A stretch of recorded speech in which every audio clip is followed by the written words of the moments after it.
Hey everyone, I'm presenting my third part of the course for Nomen.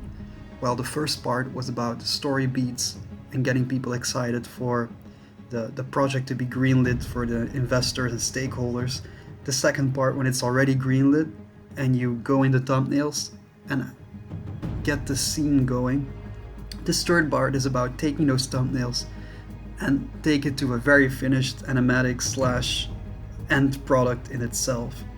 This might as well be the animated version of it. You just swap out the backgrounds with paintings and you color them, because we're going to take care of all the shading and the full animation.